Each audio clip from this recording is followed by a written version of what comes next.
तो दोस्तों आपको पता ही होगा कि भारत ने अपने खुद के रिक्वायरमेंट को पूरा करने के लिए कावेरी इंजन के रूप में एक स्वदेशी जेट इंजन का निर्माण किया जा रहा है और ऐसे में हाल ही में इन इंजनों को लेकर एक सफलता यहां पर भारत को मिल चुकी है, जहां पर बताया ये जा रहा है कि ड्राई वेरिएंटों ने यहां पर सफलतापूर्वक टेस्ट को कंप्लीट कर लिया है। अब आपको बता दें कि कावेरी इंजन के ड्राई वेरिएंट का यहां पर मतलब है कि बिना आफ्टर बर्नर सेक्शन का यहां पर जो भी इंजन है वो ही यूज किया जाएगा। ऐसे में रिपोर्ट्स के मुताबिक ये देखा जाए तो यहाँ पर कावेरी इंजन इंडिया के कंडीशंस को ध्यान में रखते हुए बनाया जा रहा है और ऐसे में आपको यहाँ देखने को मिलेगा कि हमारे भारत का जो इन्वायरमेंट है वो काफी गर्म रहता है, जिसको यहाँ पर देखते हुए इस तरह के इंजन को बनाकर तैयार किया जा रहा है और ऐसे में इस इंजन की ये परफॉर्मेंस यहाँ पर देखने को मिलेगी। ये जो थ्रस्ट लेवल इसका होगा वो यहाँ पर मेंटेन होता हुआ दिखाई देगा। हालांकि यहाँ पर आपकी जानकारी के लिए बता दें कि अन्य देश में इंजनों को जो भारत में लाया जाता है तो वहां पर आपको अक्सर देखने को मिलता है कि वेदर कंडीशन हमारे यहाँ की और किसी फॉरेन कंट्रीज की काफी डिफरेंट होती है।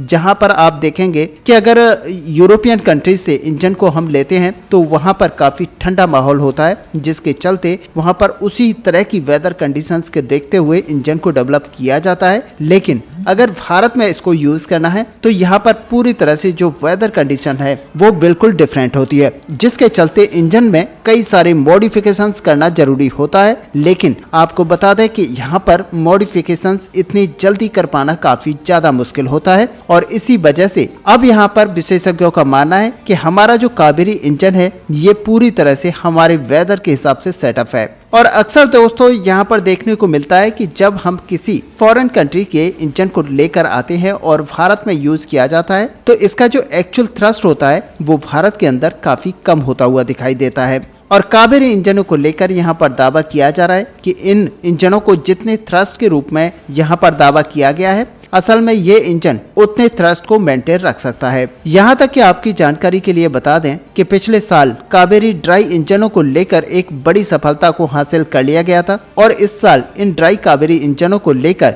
DRDO इनिशियल फ्लाइट को यहाँ पर कंडक्ट कराने वाला है। साथ ही दोस्तों माना यहाँ तक जा रहा है कि इस साल इसके सर्टिफिकेशंस को कंप्लीट कराया जा सकता है और ऐसे में इन इंजनों का जो डेवलपमेंट प्रोसेस है वो यहाँ पर एक और स्टेप आगे बढ़ चुका है। अब दोस्तों यहाँ पर आपकी जानकारी के लिए बता दें कि करंटली इन इंजनों का जो टेस्ट किया गया था वो इंजन पुराना इंजन था, लेकिन DRDO अब ड्राई कावेरी इंजनों के नए प्रोटोटाइप को भी बनाकर तैयार कर रहा है और जैसा कि हमने पहले भी एक वीडियो में बताया था कि यहाँ पर प्रोटोटाइप गोदरेज एरोस्पेस की तरफ से बनाए जा रहे हैं और ऐसे में दोस्तों आपको बता दें कि यहाँ पर इनको इनिशियल सर्टिफिकेशन के लिए यूज किया जाएगा, साथ ही टेस्टिंग भी इन्हीं के थ्रू कराया जाएगा। हालांकि ये प्रोटोटाइप जैसे ही यहाँ पर निर्माण हो जाएगा उसके बाद में हमारे DRDO का यहाँ पर जो नेक्स्ट फोकस है वो इंजनों के लिए एक आफ्टर बर्निंग सेक्शन का यहाँ पर डेवलप करना है ताकि इन इंजनों को तेजस जैसे एयरक्राफ्टों के ऊपर इंडक्ट कराया जा सके, क्योंकि आपको पता है कि हमारे कावेरी इंजन का थ्रस्ट अगर 90 किलो न्यूटन से ऊपर चला जाता है तो सच मानिए कि यहाँ पर तेजस MK-1A के अंदर जो इंजन अमेरिका से लेकर लगाया जा रहा है यानी कि F404 इंजन जो कि GE का इंजन है उसको लगाया जा रहा है, उसको यहाँ पर रिप्लेस कर लिया जाएगा। हालांकि अभी भी DRDO के लिए कई सारे चैलेंजेस यहाँ पर बाकी हैं और कई सारी क्रिटिकल सिचुएशंस से इसको गुजरना है और उसके बाद में ही इस इंजन को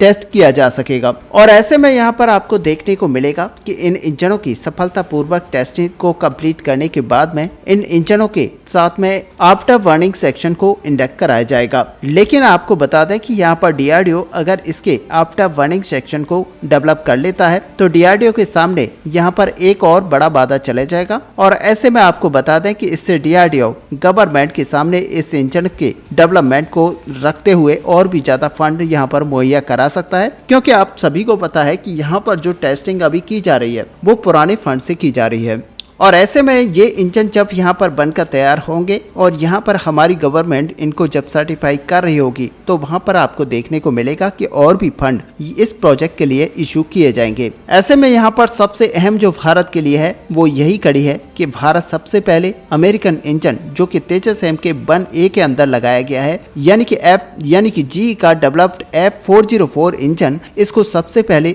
रिप्लेस करे और इसी के चलते भारत का पूरा फोकस इस बात पर पर है कि अपनी कावेरी इंजन को एक ऐसे लेवल की यहाँ पर थ्रस्ट जनरेट करने में कामयाब बनाया जाए जिससे कि भारत इस इंजन को यहाँ पर रिप्लेस कर पाए। अब यहाँ पर आपकी जानकारी के लिए बता दें कि DRDO की तरफ से जो ड्राई कावेरी इंजनों का डेवलपमेंट किया गया है वो 46 किलो न्यूटन तक की थ्रस्ट को प्रोड्यूस कर सकता है। वहीं पर अगर इसमें आफ्टर बर्निंग सेक्शन का यहाँ पर इंडक्ट करा लिया जाता है तो कम से कम ये 75 से लेकर 80 किलो न्यूटन तक की थ्रस्ट को जनरेट करने में कैपेबल होगा। और फिलहाल तेजस मार्क 1A एयरक्राफ्टों के अंदर जो इंजन यहाँ पर लगाया गया है वो करीबन 49 किलो न्यूटन थ्रस्ट प्रोड्यूस कर सकता है और आफ्टर बर्निंग सेक्शन के सहारे 85 किलो न्यूटन तक की थ्रस्ट को जनरेट करने में कैपेबल है। और अगर DRDO का कावेरी इंजन इन इंजनों को 80 किलो न्यूटन तक की थ्रस्ट तक प्रोड्यूस करने में सक्सेसफुल होता है तो ये F404 इंजनों को रिप्लेस करने में कामयाब रहेगा। लेकिन फिर भी यहाँ पर DRDO को इस पूरे काम को करने के लिए कई सारी इनिशियल स्टेजेस को पूरा करना पड़ेगा और गवर्नमेंट की सपोर्ट से ही इस प्रोजेक्ट को आगे बढ़ाया जा सकता है। हालांकि अभी की सरकार के द्वारा इस प्रोजेक्ट को पूरा सपोर्ट दिया जा रहा है और माना यह भी जा रहा है कि यहाँ पर आगे आने वाले समय में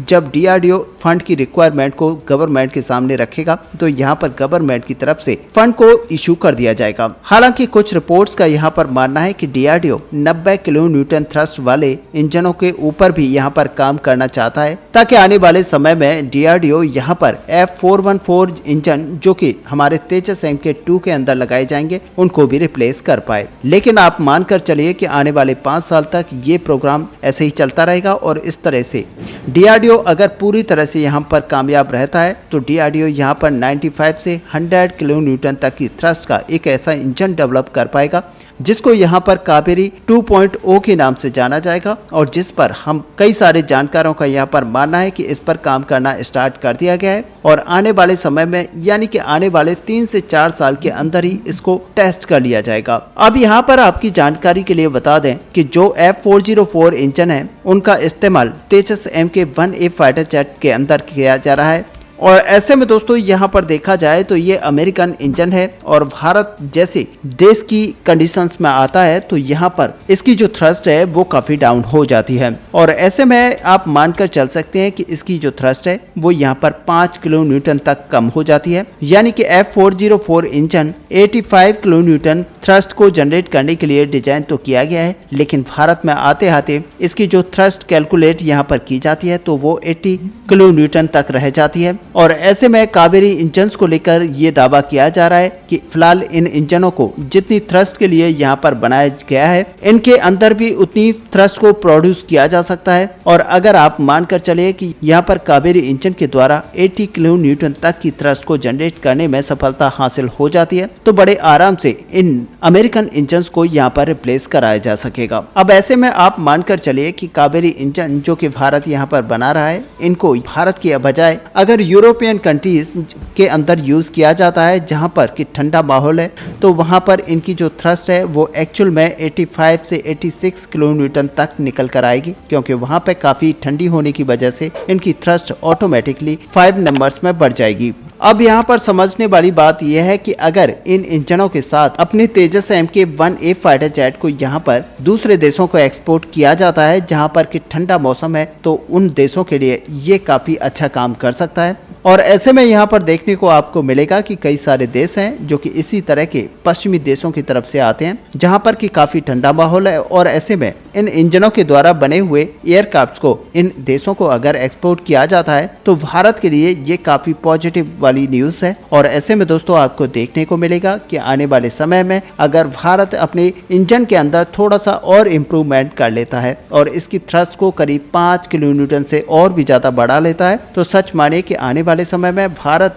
अमेरिकन इंजन को रिप्लेस करने के लिए पूरी तरह से तैयार हो जाएगा। ऐसे में दोस्तों असल में देखा जाए तो हमारा कावेरी इंजन स्वदेशी रूप से निर्मित है और यहाँ पर भारत को इस इंजन के लिहाज से काफी ज्यादा सफलता हासिल हो सकती है और आने वाले समय में यानी कि इसी साल के अंत तक कावेरी इंजन को यहाँ पर टेस्ट कर लिया जाएगा, साथ ही इसके सर्टिफिकेशंस को पूरा कर लिया जाएगा और तब जाकर भारत इसको अपने तेजस MK1A फाइटर जेट के अंदर लगाना स्टार्ट करेगा। ऐसे में दोस्तों आपका इस पूरे टॉपिक को लेकर यहाँ पर क्या व्यू है, आप अपना व्यू हमें कमेंट पर लिखकर जरूर बताएं। साथ ही अगर वीडियो आपको अच्छी लगी हो तो लाइक और शेयर करना ना भूलें। मिलते हैं नेक्स्ट वीडियो में, तब तक के लिए जय हिंद जय भारत।